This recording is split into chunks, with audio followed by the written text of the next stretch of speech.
केंद्र शासित प्रदेश दादर नागर हवेली की राजधानी सिवलासा के टोकरखेड़ा में हादसे की हैरत अंगेज तस्वीरें सामने आई है। कार रिवर्स करने के दौरान चपेट में आए बच्चे की जान बच गई। डॉक्टरों के मुताबिक बच्चे के सिर और पैर में चोट लगी है। पूरी घटना सीसीटीवी में कैद हो गई।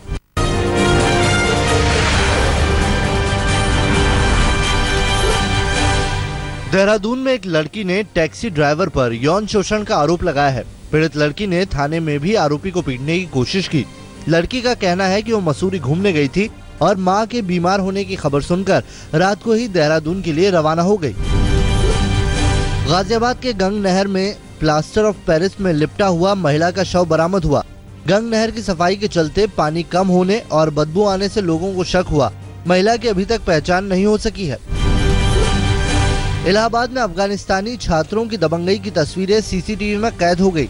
नैनी एग्रीकल्चर तकनीकी संस्थान के इन छात्रों ने स्थानीय दुकानदार की पिटाई की।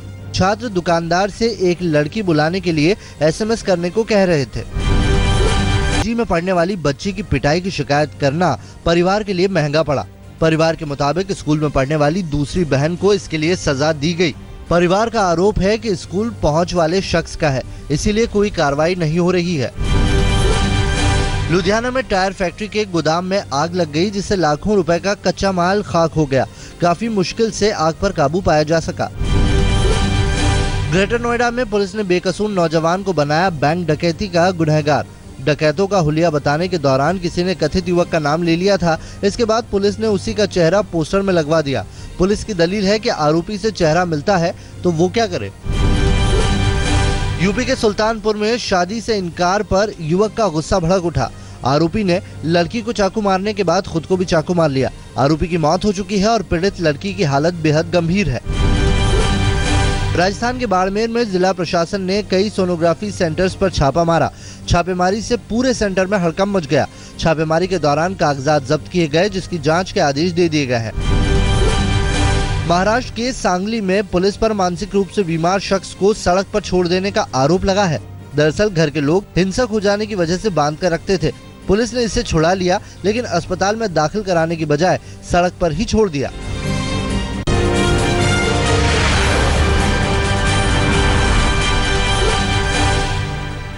दिल्ली में केरल हाउस बीफ विवाद में मोहित नाम के एक और नौजवान को गिरफ्तार किया गया है। मोहित घटना के वक्त विष्णु गुप्ता के साथ मौजूद था।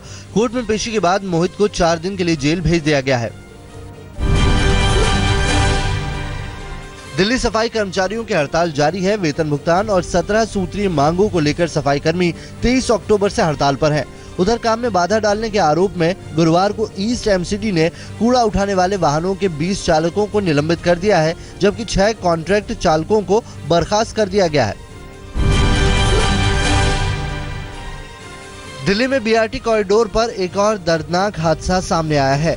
स्कूटी पर जा रही 2 दोस्तों को तेज रफ्तार से आ रही कार ने टक्कर मार दी। हादसे में एक की मौके पर मौत हो गई और दूसरी दोस्त एम्स ट्रॉमा सेंटर में भर्ती है। दिल्ली के त्रिलोकपुरी में 2 कांस्टेबल को कुचलने की कोशिश वाले केस में नया मोड़ आ गया है। जांच में खुलासा हुआ कि आरोपी ने प्रेम में इनकार का बदला लिया था। आरोपी ने खुद कोर्ट में सरेंडर करके अपना गुनाह मान लिया। दिल्ली के राम मनोहर लोहिया में एक महिला के साथ छेड़खानी हुई। पीड़ित के मुताबिक एक सिक्योरिटी गार्ड ने बाथरूम को अंदर से बंद कर दिया था। शोर मचाने पर आरोपी पकड़ा गया, जिसे पुलिस के हवाले कर दिया गया है। दिल्ली पुलिस ने 4 पेशेवर लुटेरों को गिरफ्तार कर उनके कब्जे से हथियार और लूट की मोटरसाइकिल बरामद की है। गिरोह पर कई गंभीर अपराधों के मामले दर्ज हैं। चारों पाक में अगली लूट की योजना बना रहे थे। साउथ दिल्ली के पौष इलाके वसंत कुंज में एक बहादुर लड़की ने मनचले से मुकाबला किया और पुलिस के हवाले कर दिया। लड़की ने लगातार परेशान करने वाले अनिल को फोन करके वहां बुलाया था और थाने में इसकी खबर दे दी थी। दिल्ली के सरोजनी नगर मार्केट में हुए धमाके में मारे गए लोगों की याद में गुरुवार को श्रद्धांजलि सभा का आयोजन किया गया। 29 अक्टूबर 2005 में हुए धमाके में 50 लोगों की मौत हो गई थी। दिल्ली में विश्वसनीय ब्रांड को सम्मानित करने के लिए समारोह का आयोजन किया गया। रीडर्स डाइजेस्ट पाठकों का सबसे विश्वसनीय ब्रांड पाया गया। अलग अलग कैटेगरी में गोदरेज, होंडा, ICICI, SBI और रियल जूस को भी अवार्ड मिला। दिल्ली के चांदनी चौक में मारवाड़ी पब्लिक लाइब्रेरी के 100 साल पूरे हो गए। इस मौके पर दुर्लभ किताबों और ग्रंथों की प्रदर्शनी लगाई गई।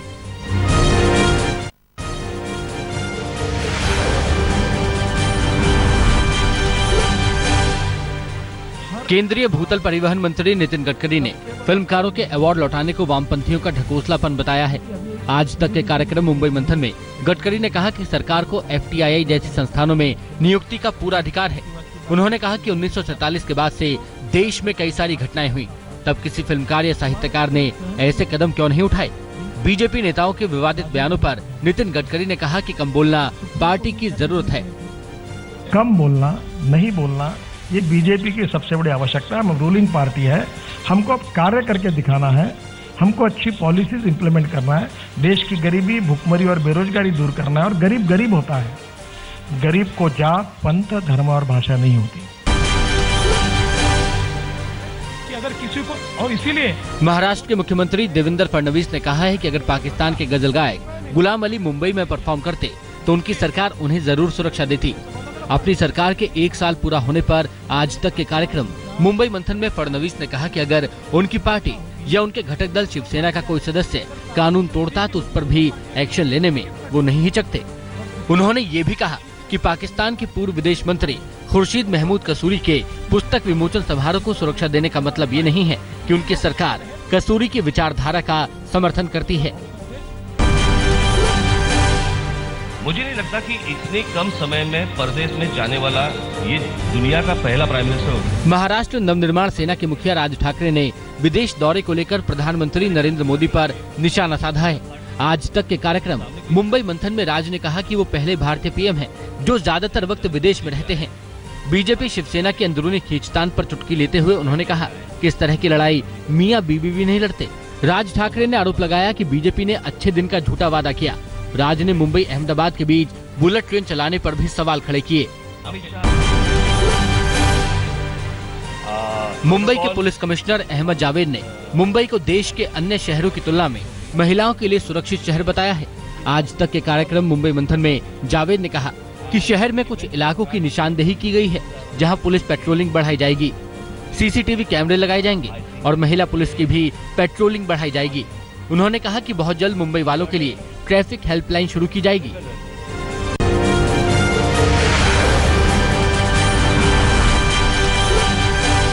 देश में सांप्रदायिक और जातीय हिंसा की घटनाओं के बीच राष्ट्रपति प्रणब मुखर्जी ने एक बार फिर विविधता की अहमियत पर जोर दिया है। भारत अफ्रीका शिखर सम्मेलन में शिरकत करने पहुंचे 54 अफ्रीकी देशों के राष्ट्राध्यक्षों के सम्मान में राष्ट्रपति भवन में दिए गए भोज में प्रणब मुखर्जी ने कहा कि भारत और अफ्रीका दोनों एक दूसरे को अच्छी तरह समझते हैं क्योंकि विविधता उनके खून में है। विविधता हमें और मजबूत बनाती है और हम सह अस्तित्व में विश्वास रखते हैं। 54 अफ्रीकी देशों के सम्मान में आयोजित भोज के लिए राष्ट्रपति भवन को रोशनी से सजाया गया था। मेहमानों को परोसे गए भोजन में जहां हिंदुस्तानी जायके की खुशबू थी तो वहीं उनके लिए रंगारंग सांस्कृतिक कार्यक्रम का भी आयोजन किया गया।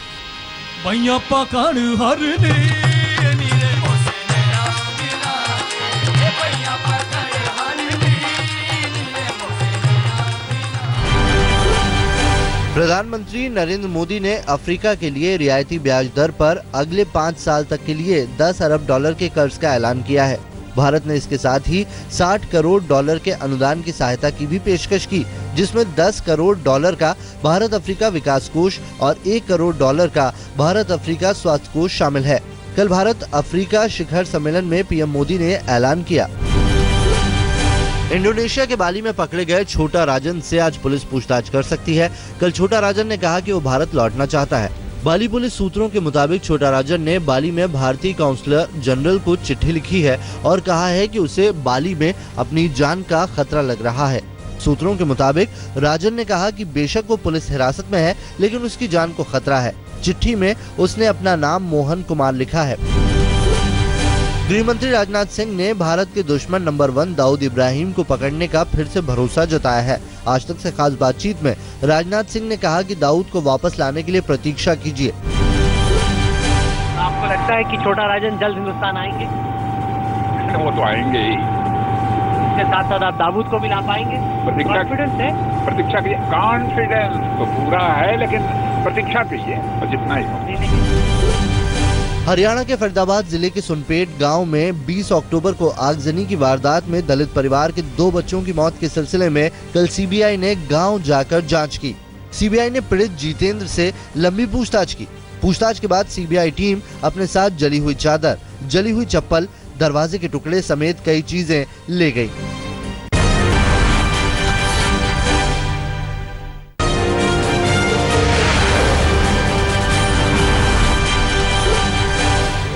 बिहार में चौथे दौर के चुनाव का प्रचार आज थम जाएगा। चौथे दौर के लिए मतदान 1 नवंबर को होगा।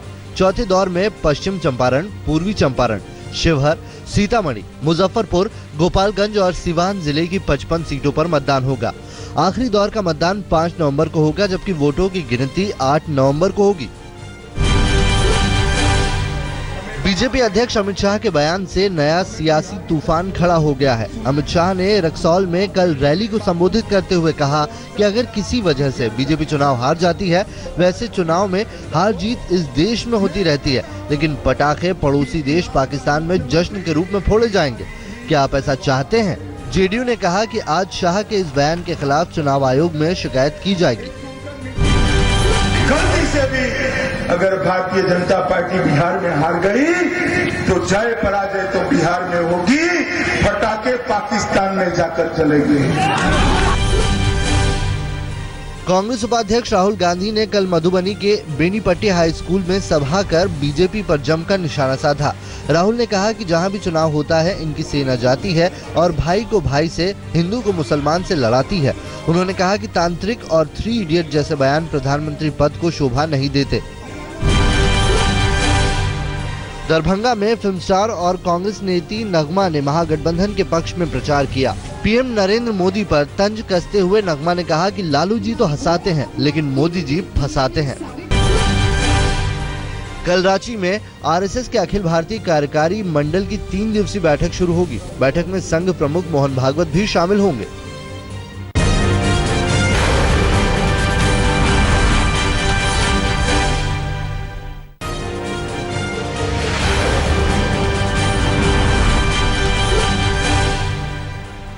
आज करवा चौथ का त्योहार है। त्योहार की तैयारियों को लेकर बाजारों में धूम है। खासकर मेहंदी लगवाने के लिए महिलाओं में बेहद उत्साह होता है। शाम को चांद की पूजा के साथ व्रत पूरा होता है। करवा चौथ पर मेहंदी के साथ दाल का ऑफर। गाजियाबाद के एक दुकानदार ने अनोखा ऑफर रखा है कि 2100 रुपए की मेहंदी लगवाने पर 1 किलो अरहर की दाल मुफ्त मिलेगी।